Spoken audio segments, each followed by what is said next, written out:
We can go blue, so I can go green, red. We can strobe it. We can make it flash. White light, back to red, back to teal. Welcome back, everybody. Monday, February the 8th, Monday Morning Briefing, episode 21. Before we get started today, I just want to show y'all this nifty little sign here that somebody sent me. And it actually came the week before last, and last week I was kind of in a hurry Monday morning to get the video done, and right after I got it edited and started loading it to YouTube, I realized I forgot to put this in there. But I wanted to thank the person that made this for us. He is High-Tech Redneck is the name of his company, and I'm hoping that it's okay that I mention this on Instagram. He's High-Tech Redneck, and pretty neat little sign. He made a couple little hanging signs as well. I'm assuming this is just an acrylic. He explains it in his letter to us. It was very, very thoughtful, very nice. It's got a really neat business card here. But check him out on Instagram if you get a chance, High-Tech Redneck. And it seems like he does quite a bit of different things.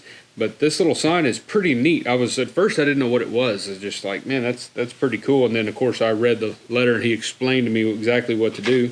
But it just plugs in and it's got a little remote and you can change the colors of it and the way it works and the way it kind of displays. So we'll find a home for that on the sales floor more than likely and put that out there and kind of let everybody check it out. But High-Tech Redneck, thank you very, very much for sending that to us. We really appreciate it. It's a really neat piece. And you guys with lasers do some neat things. It's really interesting kind of what you can do with a laser. I've got a friend of mine that has a laser, does a lot of woodwork. We've talked about him before in here, but he does woodwork and stuff and burns a lot into the lasers, does some cutting boards and things like that.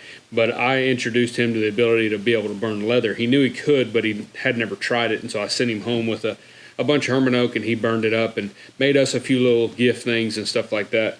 And he's all on board that now. So the lasers are a really, really neat piece of equipment, neat technology to bring into a shop. It seems like these days everybody has a laser, but I know there's different grades of lasers and stuff like that.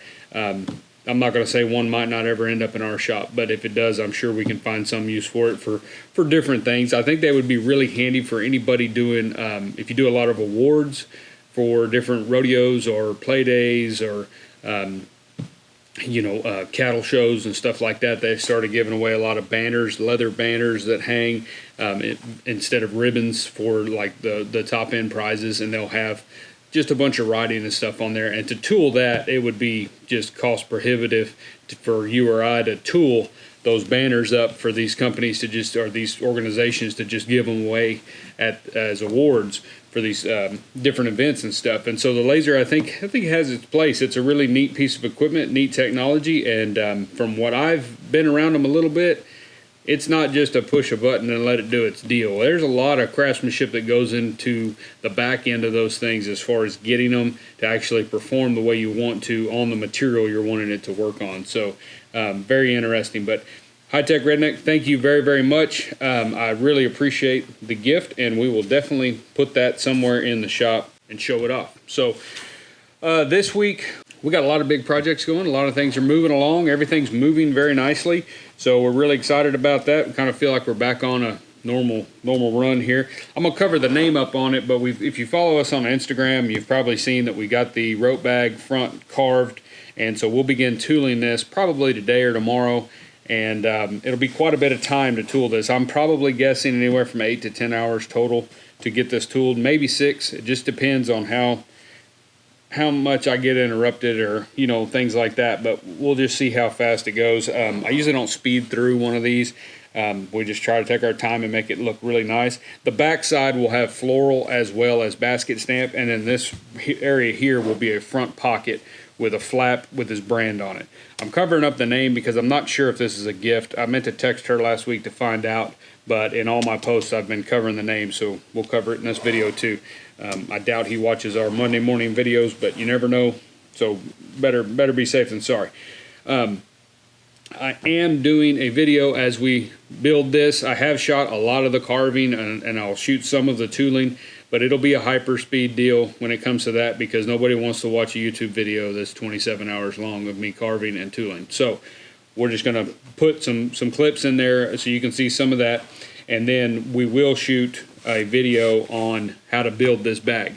Again, I do not have the ability to create a pattern pack at the moment, so there will not be a pattern pack with that project video, but it will show you how I build this, and they're really not that difficult, as we talked about last week. So I forgot to tell you all the measurements. A lot of people ask what the diameter of this bag is. It's 21 inches from side to side. So if you'll cut out a 21-inch circle, then that'll be the start, right? Because it's actually, I cut out just a 21-inch circle, and then from top to bottom is 19 inches. So that'll tell you where to cut the bottom off if you don't want a complete round bag. If you're doing a bag and you want it completely round, which I've seen a lot of people do and they work great, to me they just don't stand as well. And they tend to roll, obviously, a little bit more. And if you set it on the ground, it doesn't want to really stand as well. It will stand. It just, I prefer to have the bottom have a little flat cut off there. To me, the bag will stand up really nicely. Especially when we do it 2-compartment. But we'll be showing you that, and we'll show you how to build that in the video. I'm hoping to have it done next week. That's my goal, next week, and then so the video will come out after that. So probably give me a couple of weeks, because that'll be a video that'll be a little more involved in the edit. So we'll have to go ahead and do that. And we've got a bunch of videos I'm working on right now. So I'm thinking 2 weeks we'll have this video out. But that's the measurement, 21-inch circle. Cut the bottom off to where the top, from top to bottom, is 19 inches. That'll give you an idea of the size. Gussets, I usually probably do, if I'm doing a 2-compartment, I'll do the gusset anywhere from probably 5 inches wide in each section. That seems a little small, but I've done them bigger before, and that bag ends up super wide. And so we don't want it to be cumbersome to carry. So we try to go around 5 to 6 inches when I lay it out. I'll kind of fine tune that and let y'all know that in the video exactly what I ended up going with, so you'll know. If you're doing a single compartment bag, going 6 to 8 inches for the gusset would be more than enough. These guys aren't going to carry, 80 ropes in this thing. They're going to carry, 6 or 8 of their, couple practice ropes, a brand new rope, and then a couple that they're using. So I wouldn't get too crazy at making them too dang big, because if they get too big, they get just kind of where nobody will use them. They just hang in their trailer. So we want guys to carry them. I mean, if you're going to put that much time into them, we want folks to be able to carry them around, show them off a little bit. We're working on some new, we got the knife scabbards done. They're on the sales floor, so they are on the website. We did update the inventory on the website. So the basket stamp and the crazy stamp, just light oil or medium oil, those are up and available if anybody would like those. They are for trapper knives.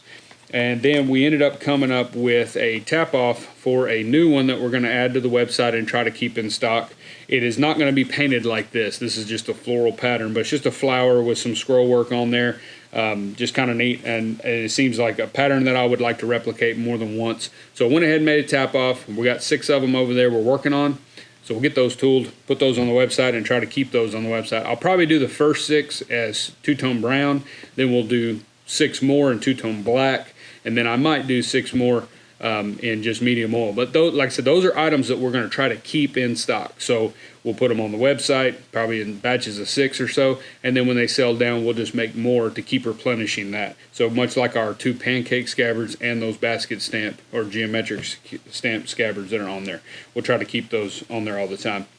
But Claudia grabbed these off the bench whenever I wasn't looking. And she went and had fun with the new paints from Aaron. These, if you didn't see them in the last video, they're the Alpha 6 Corporation, and he's selling those now, the leather paints. We've been playing with them for the last, I guess, 2 or 3 weeks on some different projects. I really like these paints. I'm trying to finalize all my kind of tips if I've got any. I haven't. They're easy. You just put them on, paint with them. They're great. I haven't noticed them wearing off as much as Angelus whenever you antique. Again, that's probably not Angelus's fault. It's probably the pigment, because I noticed with Angelus only certain pigments will kind of rub off when you antique. Turquoise, white tends to do it, but that's more of a pigment issue than it is the person that made the paint issue. So if you guys are struggling with that, just know that I do too, and I just go back after the fact before we ship the belt, and I'll touch up anywhere that I think I need to.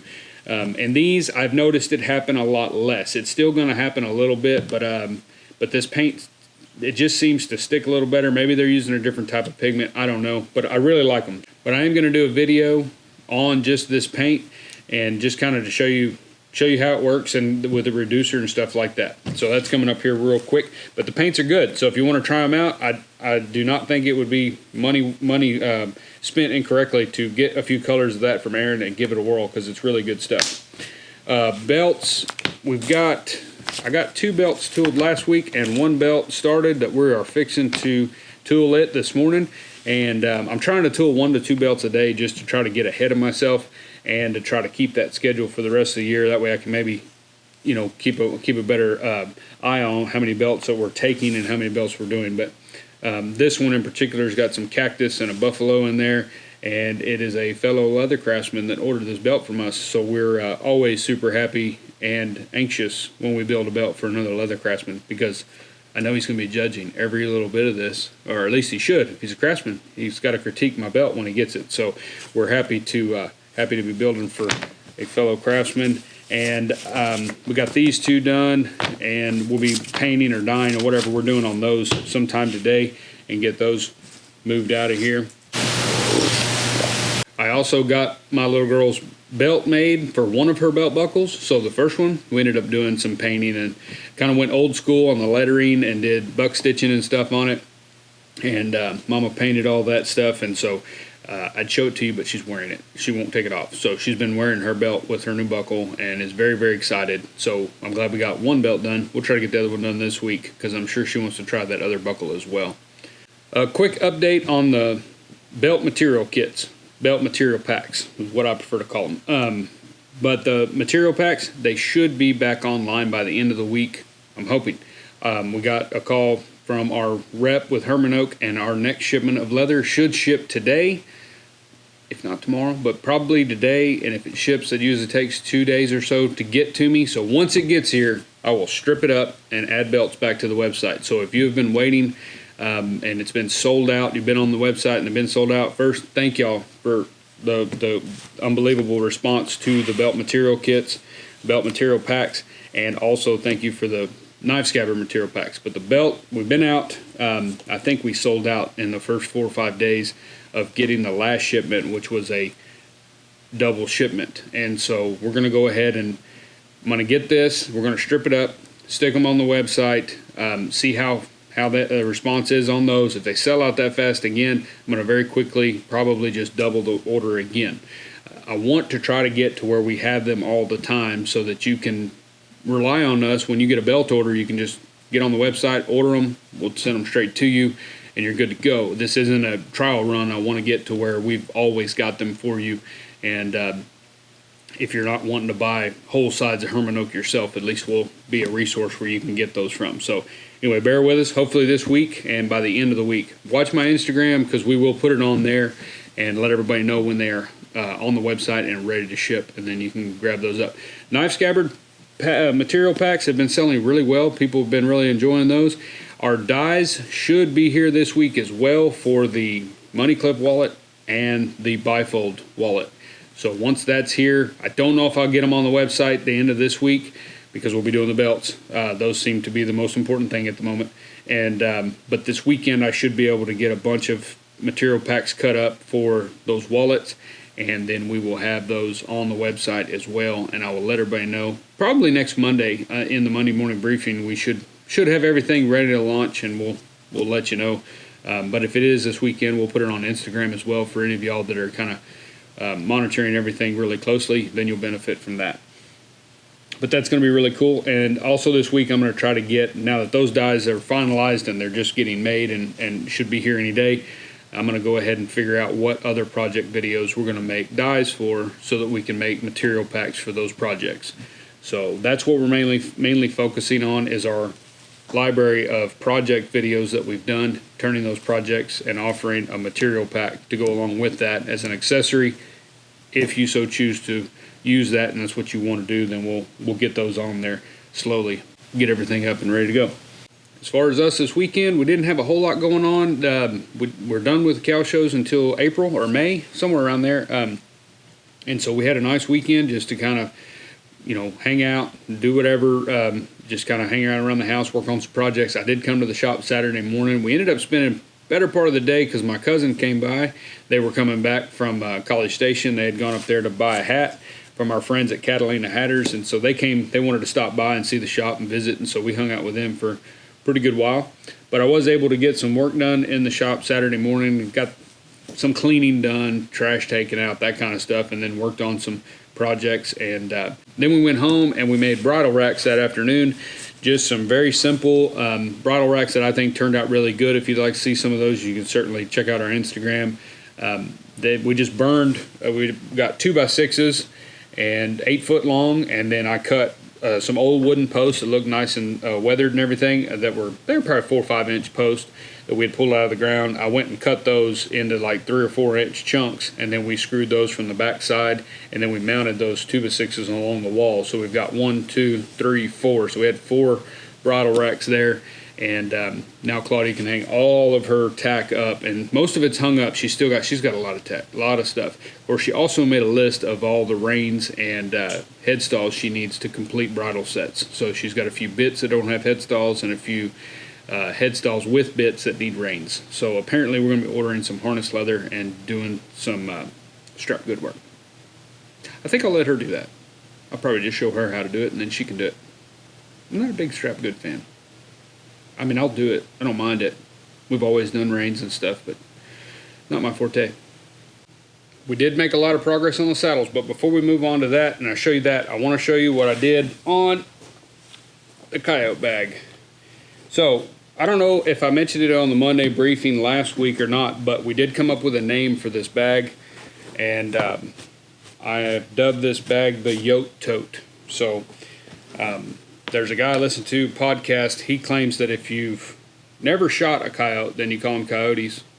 If you've shot a coyote, you call them yotes. So I don't know if there's any truth to that. Anyway, I thought it was pretty cool.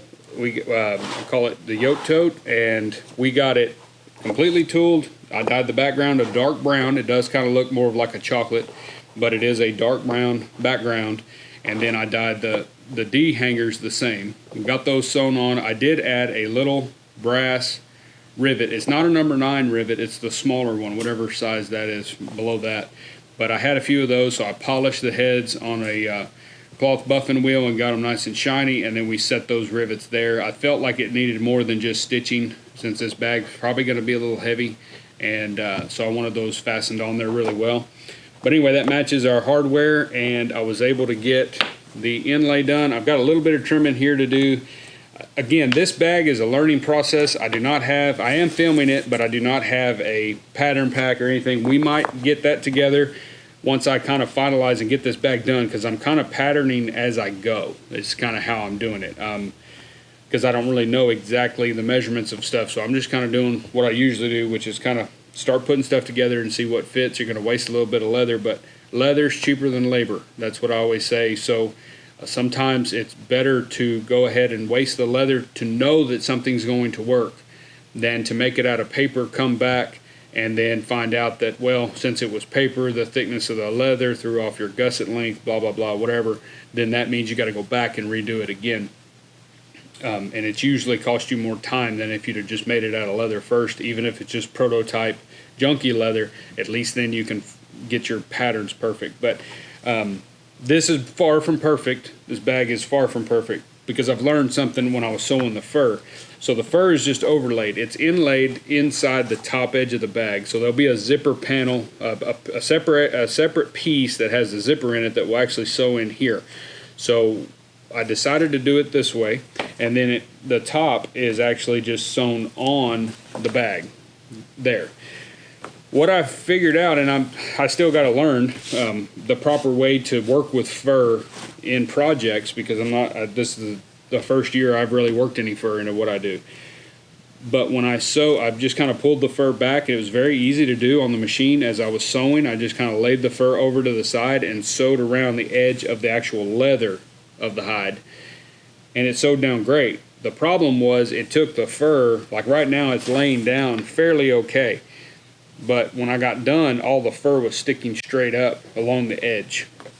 Many of y'all out there that have worked with fur are probably going, yeah, that's what's going to happen when you do it that way. I don't know. Maybe there's another way to do it. But what I did, because we used to do some hair-on work with hair-on cowhide, making some belts and stuff. And on those, Jimmy Plant, the guy I learned from, he showed me how to take a nice, more blunt but still pointy scratch awl and run down your stitches, and it pulls that hair out from the stitches and it'll lay over them the way it's supposed to. So I did that here. The problem with this fur is it's longer, much longer than a cowhide, and so it was a little bit more of a booger to get that out of there, but we ended up getting it out, and I think it looks okay. I think, like I said, I think there's something to learn here for me as far as attaching fur. I'm sure there's a proper way to sew fur down onto something in an overlay like that and not get that fur bunching that happens when the stitches, it's basically the stitches are just stitching down the fur and pulling it this way when it needs to lay that way. So it almost looks like a cowlick going all the way around here. But we got it all pulled out, and I think it looks nice. Definitely something I can critique myself on and try to find out and research a better way to sew that down. But all in all, it went together great. This bag is ready to be have gussets fit, so that'll be my next step, is I will fit some gussets, figure out if I'm going to do a nice rounded bottom or if I'm going to crease it and make more of a squared off bottom. I haven't really decided that part yet, and I haven't decided either if I'm going to line it. I'm thinking I am going to line it, but it's already kind of heavy, so I'm just going to keep working on it and keep piddling on it and take my time. I would like to have this bag done by Valentine's Day. I don't know that it's going to happen. Probably just get flowers again. Candy? Maybe just a plant or something. Are they still selling poinsettias? Or is that Christmas? I don't know. I'll figure out something for Valentine's Day, because I don't think I'm going to get this done by Valentine's Day. Not to mention she's in here every day, so it's not like I can work on it while she's here. I mean, she knows about the bag, so I can. But anyway, we'll see. I'm probably not going to get it done. So that's the Coyote Tote. Let me grab some more coffee and I'll show you what I got done on the saddles. Alright, the ranch saddle has housings. The skirts are sewed on, they're screwed on, everything's ready to go. So I went ahead and fit the housings, and they're dry now. I did this Saturday morning, so they're good to go. We are going to do some decorative carving along the edge of a lot of these parts and things. I did a little bit back here. I'm just going to kind of have fun with it. I should have done that before I put the skirts on, but honestly I kind of forgot that we were going to do that. So it's not a big deal with just carving. I can carve it on the skirt, so we'll go ahead and do that before we put it together. But the housings are ready, so they'll come off. I'll do a little final check with scribe and measurements and stuff and make sure they're perfect, and then we'll take them off, trim them, edge them, sew them, all that kind of stuff, and get those built and ready to put on, and then we'll be ready to go with the seat. I already have the fenders and stirrup leathers ready to go. I've just got to put them together. I've got all the pieces cut, and so this saddle will be moving forward pretty quick. Again, a lot of the little parts are already done. I do have to make a set of taps for this saddle. I'm not very happy about that. I'm not good at taps, and I don't get a lot of call for them, but welcome to South Texas. A lot of guys ride taps down here, so I guess I may have to spend a little time trying to pattern up a tap that won't drive me nuts when I build it. So we're going to kind of see what we can do there for him. And we went ahead and pulled up another tree. This is for a very good customer who we built a lot of saddles for, and basically the same tree as this one. And so we got the ground seat started. I'll get the ground seat finished in this today, and then start cutting parts and figuring out exactly all the details of what we're building, and get a horn on it, and we'll get this one rolling as well, kind of coming up behind these other two. Our roper has skirts with wool plugs. Everything's on there. The skirts are sewn in. This saddle is ready for housings, much like that other one, so we will fit housings on here today and get those fit. They will be tooled, so we're going to tool those. The front will be tooled as well, and we'll have to wait till we put the seat in, obviously, and the front will be one of the last things that we tool. The stirrups have been lined, and we have the tooled outer panels of the stirrups, and so that's the pattern that we'll be going with on this saddle. I think we're putting his ranch brand in there and stuff like that, but both stirrups are tooled and they have liners on them already, so we'll be covering those probably today. I'll probably cover those this morning, and that way those will be out of the way. Again, fenders and stirrup leathers just got to be put together. We'll put both of these saddles fenders together today and have them ready to go, and this one will be rolling out pretty quick as well. Then we'll pull up another one. I'll probably pull one more tree up this week and start getting ground seat in it and that kind of thing. We're about 4 saddles behind from last year with the move and stuff, And so we're going to try to make a little bit of headway before April, when things start getting real busy in the summer. And over here we've got the repair saddle that we were talking about, that we were doing the video on. I've already washed it and we shot that footage, and so we're working on that video on how to wash one and what we do there. Then we're going to do a third video, so it'll be a 3-part series like we said before. And so the third video we've already started shooting. Obviously I've already started oiling this saddle, and so in that video we'll show you how to oil, how to condition, how to inspect, you know, and see little things that you might need to repair, stuff like that, and then how to put it back together and shine any silver that's associated with the saddle. And so those 2 videos ought to be out maybe by the end of the week. Maybe by weekend I'll have both of those videos out. I don't know if I'll shotgun them and do them both back to back on YouTube, but we'll do the cleaning one, and then shortly after that the other one will come out as well. And then my entire clean, oil, and polish process will be on our YouTube channel, so that in 3 videos you'll be able to watch and see exactly what I do. Everybody does these different, so this is just the way I do it, the way I was taught to do it, so hopefully it's helpful for you, and you can put some of that together and make a little extra money, because I'm only charging $150 to clean a saddle usually, but we're fixing to go up. Everybody else is charging $2.50 or so to do a clean, oil, and polish, and I've been at $150 for probably 10 years or better, so we'll probably go up a little bit this year. Maybe just round it out to $200, but as of right now I'm $150. But that's good money. All you've got is soap and water in it and a little bit of labor, and they're not terribly difficult to do that. Plus you get, usually if you see something broken or whatever, you make a little extra because they'll want to go ahead and fix it while it's in there. But we've got all the little parts over here, just kind of, they've already been oiled, and I may hit this saddle one more time with oil and then start conditioning it from there. And the oil I use is just olive oil. You'll see that in the video, and the conditioner is Skidmore's Leather Cream, which is what I always recommend. But this saddle will be for sale, so we're going to get it cleaned up, and then we'll put it on the sales floor and on the website, and have it available for purchase. So, and if anybody's been wondering what happened to Huey, he's right over there. He likes to sleep underneath the chopping block, and that's kind of where he hangs out. He ate some breakfast this morning, and now he's just napping. Yoo-hoo. What you doing, buddy? He's real sleepy. He's slow moving. Yeah. Oh wells. Real quick, last week we had Scott Slusher on Lost Trade. So if you haven't been listening to Lost Trade podcast or didn't know we had a podcast, go to Apple and Spotify and search Lost Trade. You'll find our podcast. I think we're up to episode 12 or 13. But last week's was Scott Slusher, who's a photographer, and he photographs a lot of Western lifestyle stuff, a lot of cowboys and stuff like that. Works for a lot of big brands and does product photography and different social media pictures for them. Very interesting guy. I wanted to have him on because I do want to bring on some artists and stuff like that onto the podcast, because to me artistry and craftsmanship go in together.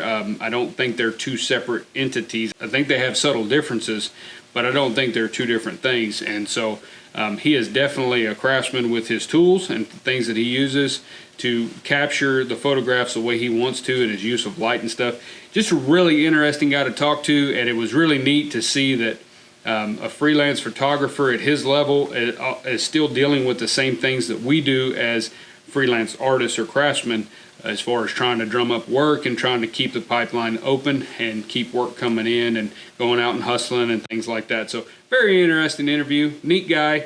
It was a lot of fun. We got a lot of good feedback on it. So if you haven't checked that one out, Lost Trade on Apple or Spotify, be sure and check that out. That's really all I've got for you this week. We're going to go ahead and get back to work. I'm going to get moving on some of these videos and get that saddle finished up. We're getting on a little routine again, and so everything should start clicking along. But anyway, we're going to get back to work. I hope y'all have a fabulous week. We've got a cold front coming through, and so we're gonna have beautiful weather until about Thursday, and then we're going to get really cold and really rainy here, and so we're just getting prepared for that. It'll be good shop working weather, sounds like, this weekend, so that's probably where we'll end up. I appreciate you. Be sure and share this video if you like it, and subscribe, and we will see you next week in the Monday Morning Briefing.